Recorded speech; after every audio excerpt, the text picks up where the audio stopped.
Hai Korean lovers, apa kabar kalian hari ini? Semoga hari-hari kalian menyenangkan. Kali ini kita akan bahas tentang film Korea yang lagi booming yang berjudul Unlock. Film original dari Netflix ini berhasil menduduki top 10 chart di berbagai negara. Ternyata film bergenre thriller ini diadaptasi dari novel Jepang garapan Akira Shiga yang berjudul Sumaho o Otoshita Dake. Film ini membuat penonton menjadi lebih waspada dalam menjaga barang milik pribadi, khususnya handphone. Film ini juga merupakan film kedua di mana Im Si-won memerankan karakter psikopat. Sebelumnya Im Si-won menjadi psikopat di film Emergency Declaration. Bagi kalian yang belum menonton film ini, kalian wajib banget nonton. Walaupun agak tegang juga waktu nonton, tapi peran dari semua pemainnya itu dapat banget. Oke, kalau begitu, mari kita saksikan.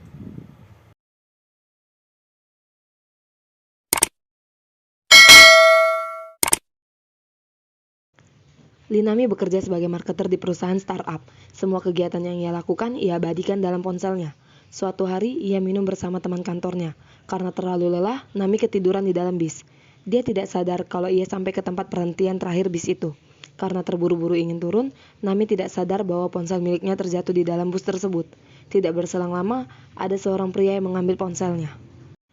Keesokan paginya, Nami pun tersadar dan mulai mencari ponselnya. Dia dengan panik mencari ponselnya, namun temannya hanya tertawa melihat kepanikan Nami. Karena temannya tahu bahwa ponsel Nami telah hilang. Nami menelpon nomornya menggunakan ponsel milik temannya. Sama seperti sebelumnya, pria itu menjawab tapi menggunakan suara perempuan lain agar Nami tidak curiga. Mereka akhirnya janjian bertemu untuk mengembalikan ponsel Nami. Pria itu mencoba membuka ponsel Nami, namun tidak berhasil. Dia pun mulai kesal dan membanting ponsel itu hingga layar ponsel tersebut retak. Di sebuah gunung ditemukan sebuah mayat yang sudah membusuk tanpa identitas dan sidik jari. Mereka tidak menemukan hal khusus apapun, tapi mereka menemukan sebuah botol suplemen penutrisi pohon. Awalnya para polisi ini tidak curiga dengan suplemen tersebut. Karena penasaran, sang kapten polisi yang bernama Wujiman masih terus menyelidiki. Ia berhenti di sebuah pohon plum yang buahnya sudah busuk akibat dimakan ulat, dan ia melihat ada sebuah botol suplemen penutrisi pohon ditemukan di bawahnya. Dia terkejut karena pohon tersebut terdapat papan nama Woo Jun-young. Kemudian ia memberitahu kepada temannya bahwa Junyoung yang membunuh, tapi ia tidak percaya karena ia tahu sifat Junyoung seperti apa. Ternyata Junyoung adalah anaknya yang sudah 7 tahun ia tinggalkan. Di sebuah kafe, telepon berdering. Sang ayah mengangkat dan ternyata itu dari pria yang menemukan ponsel Nami. Dia berkata bahwa layar ponsel Nami rusak dan ia telah membawa ponsel tersebut ke tempat servis. Dia juga bilang bahwa Nami tidak usah membayar. Akhirnya Nami pergi ke tempat servis HP-nya. Dengan ragu, ia memasuki gedung tersebut dan ia melihat ponselnya di atas meja dan emang benar layar HP-nya sudah rusak. Nami diminta untuk mengisi formulir. Awalnya ia ragu untuk memberikan kata sandi ponselnya. Akhirnya ponsel tersebut jadi diperbaiki. Dengan mengikuti tutorial yang ia tonton dari YouTube, pria tersebut memasukkan kamera ke dalam ponsel itu. Setelah selesai, ia memasang file ke dalam HP Nami. Ia pun membuat cloning HP Nami dengan HP miliknya. Ponsel Nami sudah selesai diperbaiki, dan awal dari semua hal buruk yang akan terjadi pun dimulai. Terlihat pria itu dapat melihat dan mendengar semua hal yang Nami lakukan. Tanpa ragu-ragu, pria itu datang ke kafe Mizi untuk memesan buah plum. Namun pesanan tersebut tidak ada di menu itu. Dengan baik hati, Nami membuatkannya. Dia mengambil perhatian Nami dengan bermain game yang sama persis dengan yang Nami mainkan. Pura-pura ramah, ia mengajak Nami mengobrol dan membuat ayahnya curiga karena kelihatan akrab. Pada malam harinya, Nami mengantuk dan ia meletakkan ponselnya di tempat biasa sambil ponsel tersebut dicas. Terlihat ponselnya bergerak dengan sendirinya, tetapi Nami tidak tahu itu. Semua kegiatan yang Nami lakukan pun ditulis pria itu dalam buku catatannya. Emang dasar psikopat ya, sampai foto Nami pun dijadikan sebagai wallpaper laptopnya. Di kantor, Bu O memanggil Nami. Mereka bercerita tentang gaji Nami yang akan dinaikkan 2 kali lipat tanpa diketahui orang lain, karena Nami sudah lama bekerja di situ. Pak polisi makan berdua dengan istrinya dan dia bertanya apakah Junyoung masih menghubungi ibunya. Dia bertanya Junyoung di mana, namun sang istri hanya diam. Dia juga menceritakan tentang pohon plum itu, tempat di mana ia menanam sebuah rahasia. Terlihat Junyoung sedang duduk di depan pintu rumah Nami. Kemudian Junyoung masuk ke dalam rumah Nami. Dia memeriksa tempat tidur Nami, pakaian Nami, toilet, jendela, serta ponsel lama Nami. Teman ayah Junyoung mendapatkan informasi tentang Junyoung, yaitu terlihat Junyoung memakai nomor wanita yang bernama Eun Mi-gyong. Karena penasaran, Pak polisi pergi ke alamat Eun Mi-gyong. Kemudian ia masuk ke dalam rumah itu dan menggeledah semua barang yang ada di situ. Ia pun merekam apa yang ada di situ, mulai dari HP yang banyak hingga catatan yang ditulis Junyoung. Ia mendapati beberapa jenis kartu dengan nama yang berbeda. Sambil memeriksa catatan yang ia temukan, Junyong mengirimnya pesan dan membuat sang ayah terkejut. Akhirnya ayahnya keluar dari rumah itu untuk mencarinya. Namun ia tidak dapat ditemukan. Junyong mengirim pesan lagi kepada ayahnya dan membuat sang ayah kembali ke rumah tadi dan mendapati rumah tersebut sudah berantakan. Kemudian Junyong pergi dengan membawa koper dan datang ke kafe Miji memesan minuman buah plum. Mereka berdebat karena minuman itu tidak terdapat di menu dan tidak dijual. Tapi sang pemilik kafe akhirnya menjual minuman itu. Dia janjian dengan Nami di kafe itu karena dia ingin membeli kaset limited yang Nami punya. Tapi Nami tidak tahu bahwa orang yang ia temui adalah pria itu. Padahal mah emang tuh cowok sengaja deketin Nami pakai alasan pura-pura beli kaset lagi. Pura-pura nanya di mana bisa jual tiket LG Twins ke Nami. Padahal dia tahu itu adalah kesukaan Nami. Nami berkata ia ingin membelinya dan Junyong pun menyetujuinya. Dengan alasan takut tiketnya juga bermasalah, Junyong pun memberi kartu nama palsu kepada Nami. Ayah Nami yang dari awal sudah tidak suka dengan Junyong, hingga suatu saat Nami dan ayahnya bertengkar karena ayahnya tahu bahwa dia berpura-pura menjadi pelanggan tetap untuk mendekati Nami. Ayahnya menyuruh Nami untuk menjauhi pria itu, tapi Nami tidak mendengarkannya. Terdengar suara pintu yang digedor-gedor membuat Nami panik dan ternyata itu adalah temannya yang bernama Enju datang ke rumah Nami untuk menemani Nami tidur. Nami tidak percaya bahwa dialah yang mengirim pesan kepada Enju untuk tinggal di rumahnya, karena Enju gagal dalam wawancara dan bertengkar dengan ibunya. Enju mendapati tiket LG Twins Nami beserta kartu nama Junyong. Enju pun merasa aneh, tidak asing dengan tempat Junyong bekerja, ternyata itu juga tempat teman mereka yang bernama Yojong bekerja. Junyong kembali meretas ponsel Nami dengan mengirim pesan kepada ayahnya dengan meminta maaf seolah Nami yang mengirimkan pesannya. Dia juga mengirimkan sebuah link. Merasa curiga, ayahnya bertanya apakah aman. Dan akhirnya ayahnya berhasil memasang aplikasi tersebut. Dengan membawa catatan tentang En Migyong, ayah Junyong pergi ke tempat restoran ibu Migyong dan dia mendapati bahwa Migyong juga pernah kehilangan ponselnya sama seperti yang dialami oleh Nami. Ayah Nami sedang menonton video Nami waktu kecil. Tiba-tiba pesan masuk dan berkata bahwa paket telah sampai di depan rumahnya. Ia pun keluar untuk memeriksa. Tiba-tiba Junyong memukulnya dari belakang dan mengikatnya.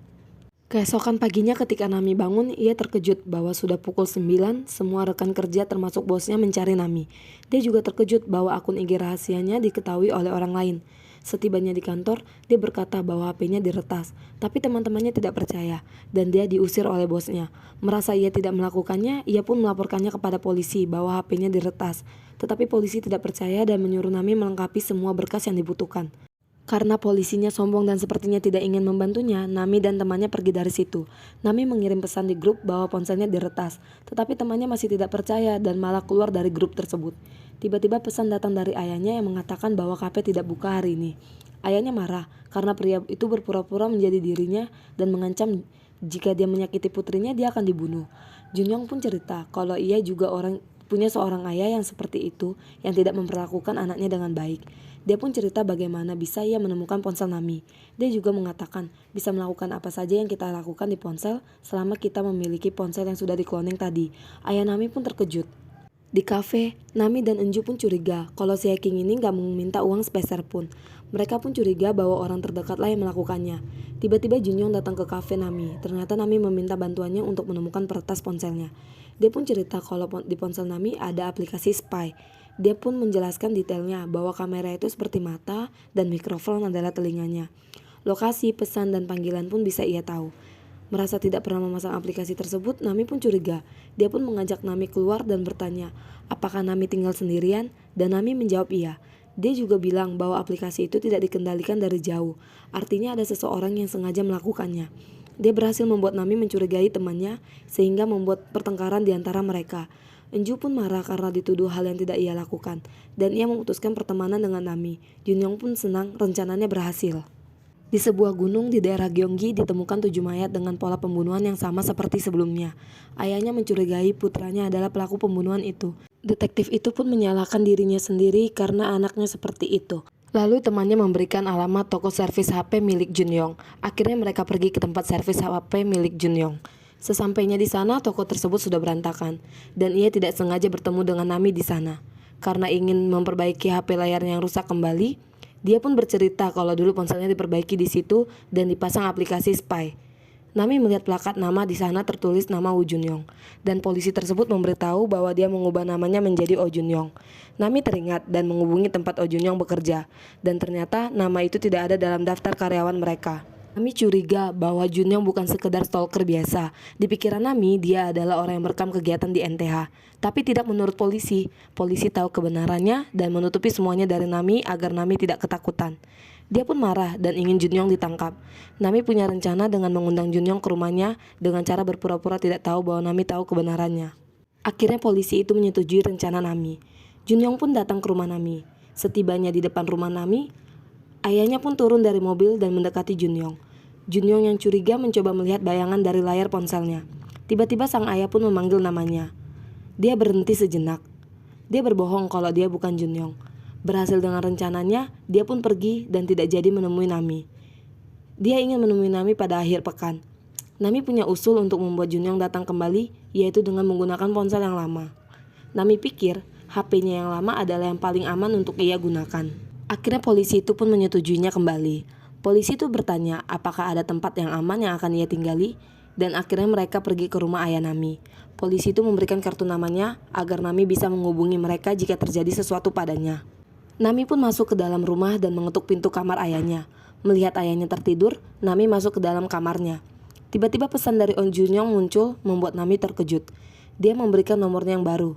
Karena penasaran, Nami menelponnya. Dan terdengar dering suara HP di rumah tersebut. Dia mencoba menelpon polisi, tapi tiba-tiba nomor tersebut terhapus dari ponselnya. Dia mendengar suara ayahnya dan mencari sumber suara itu. Ternyata suara itu berasal dari sebuah speaker.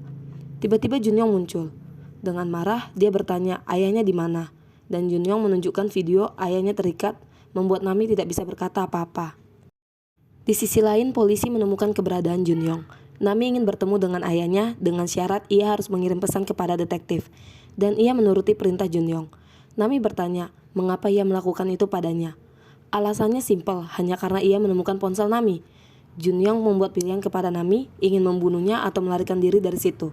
Tapi Nami hanya perlu tahu di mana ayahnya berada. Junyong pun izin pergi ke toilet. Dengan membawa stick golf, Nami pergi ke depan toilet. Setelah ia masuk, ia terkejut dengan apa yang dilihatnya. Ternyata ayahnya berada di dalam bak mandi dengan mulut dan tangan terikat. Junyong menyuruh Nami juga mengikat kaki dan tangannya. Karena tidak tega melihat keadaannya ayahnya, ia pun menuruti perintah yang diberikan Junyong. Junyong kembali menyalakan air membuat ayahnya makin dalam keadaan buruk. Nami marah, tapi dia malah meminta maaf dan meminta ayahnya dilepaskan. Tapi dia malah dimasukkan ke dalam bak mandi yang sudah terisi penuh dengan air. Junyong kembali ke kursi dan ia menemukan kertas yang dibuang Nami tadi. Dia terkejut, ternyata perjanjian Nami dengan polisi tadi adalah dengan menelpon, bukan kirim pesan. Tapi polisi tadi sudah sampai di dalam rumah itu. Masuk dari jendela kamar, dia membawa tongkat untuk memukul polisi itu. Namun ternyata polisi yang satu lagi datang dengan menodongkan pistol ke arahnya. Memukul dan memborgolnya, berpura-pura menjadi Junyong untuk membuat ayahnya iba. Tapi ayahnya memukul ia kembali. Nami dan ayahnya berhasil dikeluarkan dari bak mandi. Nami siuman, tapi ayahnya masih belum sadar juga. Ayahnya bertanya di mana Junyong dan ia melihat ke arah tasnya. Dia membongkar isi tasnya dan mendapati bahwa Junyong sudah tiada. Dia mengeluarkan pistolnya untuk membunuh Junyong, tapi ia tidak berani. Di sisi lain, Nami melihat ayahnya masih belum sadar dan mendengar percakapan keduanya. Dan melihat polisi tersebut tidak berani, akhirnya ia mencoba melepaskan diri dari ikatan itu. Dan mengambil pistol milik seorang polisi yang lain, berjalan ke arah Junyong. Dikira Junyong, ia tidak berani, tapi ternyata peluru berhasil melesat di perut Junyong. Kemudian Nami mendengar suara ayahnya yang memanggil namanya. Ternyata ayahnya sudah siuman. Akhirnya ambulans datang dan membawa mereka ke rumah sakit. Itulah ringkasan dari film yang berjudul Unlock.